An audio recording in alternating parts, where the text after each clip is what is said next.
From WFSB, this is an Eyewitness News Update. Good morning, everyone. Thanks so much for joining us here on your Wednesday. Today is January 17th. I'm Caitlin Francis.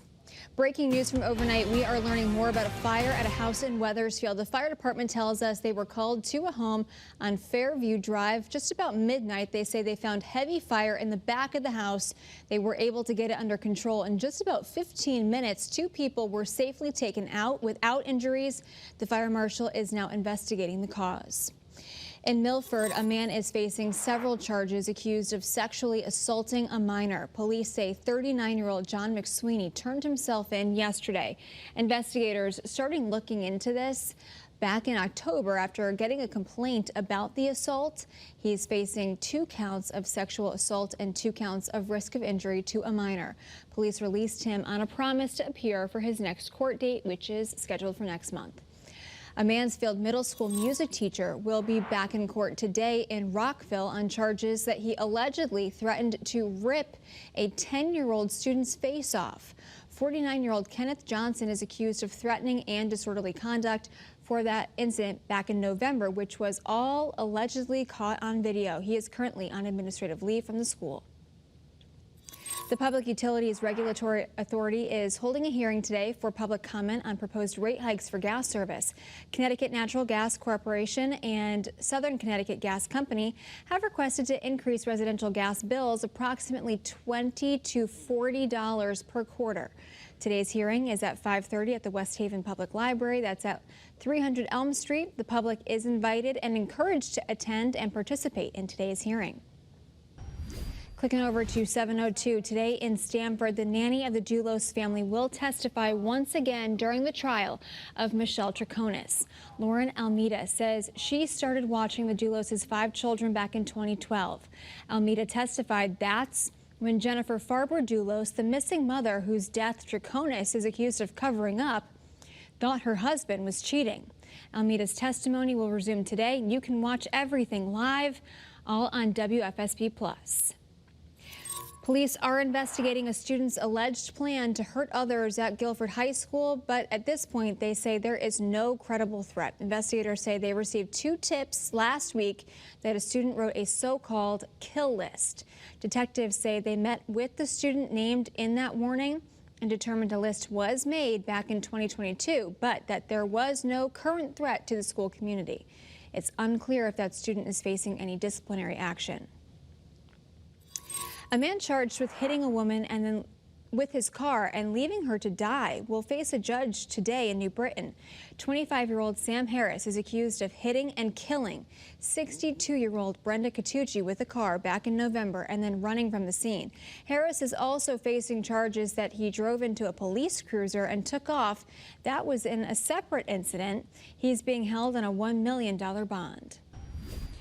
Well, scary moments in North Haven. This is all from yesterday's slick conditions, which almost caused this tractor trailer you see here on your screen to cause this to crash and then hang off of an overpass on 91. This happened right near the Pool Road overpass by exit 12. No one was hurt, but crews did have to spend hours cleaning up the scene because of a fuel spill involved. In other news this morning, Hartford Public Schools are facing a $77 million deficit. The reason the district has fallen on financial hardships is due to COVID relief money that's set to expire and inflation. Hartford Public School representatives tell us they will go back to a financial model they used prior to that COVID relief money and will reallocate funding. That new budget will be approved in April. And we have a short-lived first alert here for commuters this morning. Everything last night that was wet refroze, especially on untreated surfaces, residential roads, decks, sidewalks, stairs, parking lots. So it's slick underfoot and when you actually get into the car. Snow totals yesterday mostly were between about 1 to 3 inches. Canaan came in at 3.5 inches. Elsewhere on this list, between about 2 and 2.5, Tallinn, Willimantic, Norwich, Clinton, and Killingworth. Now, as we get into the later part of the morning here, we'll see a bit more sunshine develop. Here's a live look at our iCam right now in Middletown. Earlier this morning, the camera lens itself was completely iced over. We're beginning to see some improvements. Our iCam in Hartford also showing the bright skies, 19 degrees in our capital city right now. But what we cannot see is the sheen on the roadways. Black ice certainly a big part of the conversation. There's very cold air built in across most of the U.S., most of the continental U.S. It's 2 in Minneapolis right now. It's 4 in Chicago and Cleveland, 9 in Buffalo, 7 in Louisville, 4 in Memphis, Tennessee. Locally, temperatures are between about 10 and 20 degrees. And with the wind, it's going to feel more like the teens throughout the day. But even with temperatures only topping out in the 20s this afternoon, the sun is going to help to melt a lot of what is sitting on the roadways, which is great. We'll see improving conditions later today and into tomorrow. Here's our first alert futurecast through the remainder of the day. Not much to chat about. Tomorrow, a slight increase in cloud cover, and then by Friday, we will be watching this area of low pressure begin to develop somewhere in the mid-Atlantic, and this is going to have more of an impact on us beginning later Friday. Today, highs between about 24 and 28 inland, around 30 at the shoreline, but still mostly topping out in the upper 20s.